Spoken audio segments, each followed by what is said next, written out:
जय हिंद। बीजेपी की पॉलिटिकल हिंदुत्व में उलझ गया बंगाल का हिंदू। चन्ना बावरी जो बीजेपी के न्यूली इलेक्टेड एमएलए हैं, जो कि एक काफ़ी गरीब फैमिली से आती हैं, कल से उनकी चर्चाएं भी हो रही है।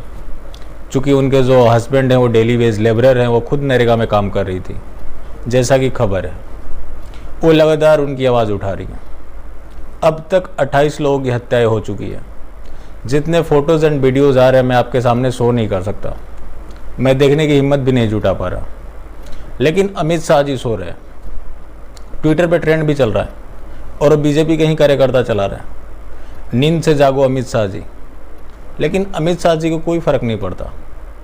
अब फिर हम सवाल खड़ा करते हैं तो फिर आपको प्रॉब्लम होती है, इसमें आप कांग्रेस को भी लेकर आ जाते हैं। तो आपको मैं एक चीज़ क्लियर कर दूं कि कांग्रेस अब सत्ता में नहीं आ रही है। कांग्रेस पूरी तरह से मर चुकी है और आज की जो भारतीय जनता पार्टी है सिर्फ टैग बीजेपी का है। कांग्रेस कह सकते हैं कि वायरस थी, तो ये स्ट्रेन है। अब बीजेपी का पूरी तरह से कांग्रेसीकरण हो चुका है और जो इन लोगों ने डर की राजनीति शुरू की है उसका खमियाजा हिंदू भुगत रहा है। अक्सर हिंदुओं के बारे में 3 बात होती है: हिंदू सोया, जगा और बिका। अब तर्क दिया जाता है कि 2014 के बाद हिंदू जग गया। इस तरह के जगने से अच्छा था कि सोया था, कम से कम बेमौत तो नहीं मर रहा था। जहाँ चुनाव बीजेपी हारती है वहाँ का हिंदू बिक जाता है। मैं आपसे ये सारी बातें क्यों कर रहा हूँ? क्योंकि जितनी हत्याएं हो रही है ज़्यादातर पॉलिटिकल है। पहले हिंदुओं के खिलाफ इतने अत्याचार नहीं होते थे जो अब हो रहे हैं, क्योंकि इन्होंने हर मुद्दे को छेड़ कर रख दिया है, किया कुछ नहीं है। अब क्या होता है कि बीजेपी के बारे में बात करें तो कुछ अंधभक्त हिंदू हैं जो आकर सवाल खड़े करने लगते हैं। हालांकि उसके बारे में कई बार डिस्कस कर चुका हूं, एक बार फिर बता देता हूं। 370 होम मिनिस्ट्री का आप नोटिफिकेशन पढ़ो, आपको क्लियर हो जाएगा कि केवल नाम हटाया गया। वहाँ प्रोविज़न है 15 साल से जो रह रहा होगा वो कश्मीर का नागरिक होगा। तो एक चीज़ उम्मीद करता हूँ कि आपको समझ आ गई होगी, नहीं आई होगी तो आप नोटिफिकेशन पढ़ें।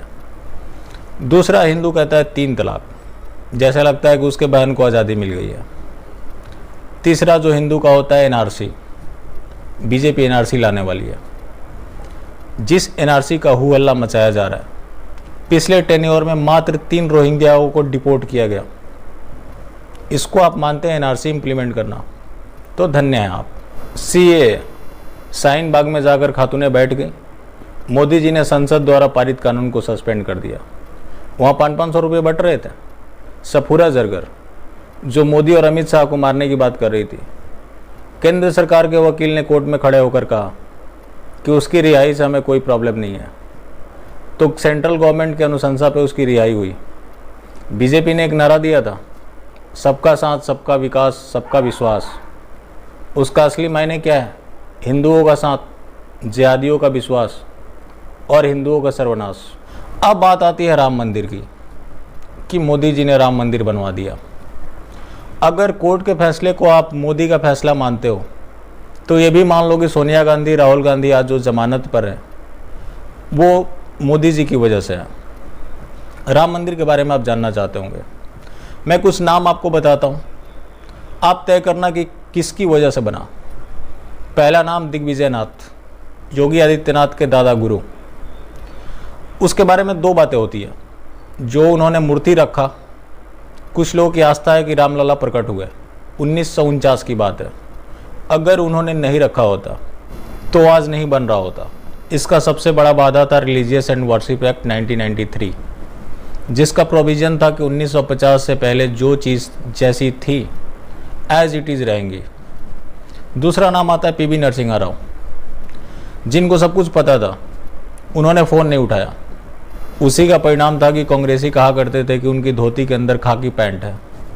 जब उनकी डेथ हुई तो उनकी डेथ बॉडी को कांग्रेस मुख्यालय में नहीं एंटर करने दिया गया, उनको राजकीय सम्मान नहीं मिला।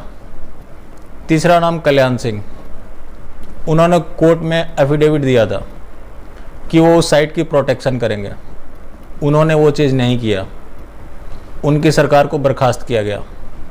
कल्याण सिंह क्या नहीं जानते थे कि ये सब होने वाला है? तो उन्होंने अपनी सत्ता गंवाकर भी राम मंदिर के लिए इतना कुछ किया। इसके बाद नाम आता है कमलेश तिवारी, जिन्होंने 16 बीघे अपने पुश्तैनी ज़मीन बेच दी है उसकी लड़ाई के लिए, क्योंकि जब ये मामला इलाहाबाद हाई कोर्ट में चल रहा था तो वो उसके मुख्य पक्षकार थे। अगला नाम आता है लाल कृष्ण आडवाणी का, जिन्होंने सोमनाथ से अयोध्या तक की रथ यात्रा निकाली। तब नरेंद्र मोदी उनके सारथी थे। उनका क्या कंट्रीब्यूशन रहा ये किसी से बताने की ज़रूरत है नहीं। उसका केस अब तक उनके खिलाफ चल रहा था। उस दौरान उन्हें बिहार के मुजफ्फरपुर में अरेस्ट किया गया था। जिन्होंने अरेस्ट किया था उनका नाम था RK सिंह, जो तब DM थे, आज भारतीय जनता पार्टी सरकार में मिनिस्टर है। कांग्रेस ने एक हिंदू आतंकवाद की थ्योरी गढ़ी थी, उसमें उनकी भी भूमिका रही। हालांकि आज वो मिनिस्टर है। और भी कई बड़े नाम थे, अटल बिहारी वाजपेयी, मुरली मनोहर जोशी, विनय कटियार, साध्वी रितंबरा, उमा भारती। अफसोस कि सारे ठिकाने लगा दिए गए। ये तो बड़े नेताओं की बात थी। राम मंदिर जो बन रहा है इसमें 500 साल की कुर्बानियाँ छिपी हुई है। लाखों हिंदू मारे गए। अब कोठारी बंधु को कैसे भूल सकते हैं? जो बाबरी का पक्षकार था इकबाल अंसारी, उसका बाप भी बाबरी के लिए लड़ते लड़ते मरा था। उसके लाए हुए गुलाल को रामलला पे चढ़ाया जा रहा है और संत समाज उसके साथ होली खेल रहा है। तो ऐसे समाज का भगवान ही मालिक है। अगला नाम योगी आदित्यनाथ। राम मंदिर पर फैसला ना आ पाने का क्या मुख्य वजह था? पेजों का ट्रांसलेशन नहीं हो पाया था। उसका योगी आदित्यनाथ ने टाइम पे ट्रांसलेशन कराया। जब भी सुप्रीम कोर्ट इस तरह कोई फैसले लेता है तो राज्य सरकारों से पूछता है कि क्या आप लॉ एंड ऑर्डर को मेंटेन करेंगे। उसको हलफनामा देना पड़ता है। वो योगी आदित्यनाथ ने किया। अब आपका तर्क होगा कि योगी आदित्यनाथ को तो मोदी जी ने बनाया था। मनोज सिन्हा, जिनके घर पे मिठाई तक बट गया था, योगी जी उस समय रूठ गए और भारतीय जनता पार्टी उस समय टूट जाती अगर इन्हें मुख्यमंत्री ना बनाया गया होता। तो उसी का परिणाम रहा कि इनके लिए आनंद फानन में चार्टर्ड प्लेन भेजा गया। चलो मान लिया कि मोदी का ही फैसला था। जिस दिन भूमि पूजन चल रहा था उस दिन all India Muslim personal law board का एक ट्वीट आया कि मस्जिद हमेशा मस्जिद रहेगी।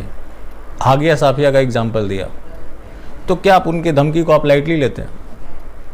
उनकी संख्या जहाँ बढ़ेगी सब कुछ संख्या से ही होना है। फिर क्या होगा राम मंदिर का? कितने साल तक आप बचा पाएंगे? जहाँ उनकी मेजोरिटी होती है वहाँ घर नहीं बचा पाते, आप मंदिर बचाएंगे? पूछिए बंगाल के हिंदुओं से क्या आज झेल रहे हैं, कैसे वहाँ पे बहन बेटियों के साथ छेड़खानी की जा रही है। ये मैं नहीं बोल रहा हूँ, बीजेपी के नेता बोल रहे हैं। इसके बाद भी अगर आपकी अंधभक्ति नहीं उतरती तो धन्य ऐसी अंधभक्ति की। और आप कुछ बदलाव चाहते हैं तो जितना आप सपोर्ट कर रहे हैं उतना ही सरकार का विरोध करना शुरू कर दें। बाकी वोट 2024 में होना है, जिसको देना होगा आप दे दीजिएगा। अब उम्मीद करता हूं कि आज के बाद इस तरह के कोई सवाल नहीं पूछेंगे आप मेरे से। अगर कोई पूछता है तो ज़रूर इसका लिंक शेयर कर दिया कीजिएगा।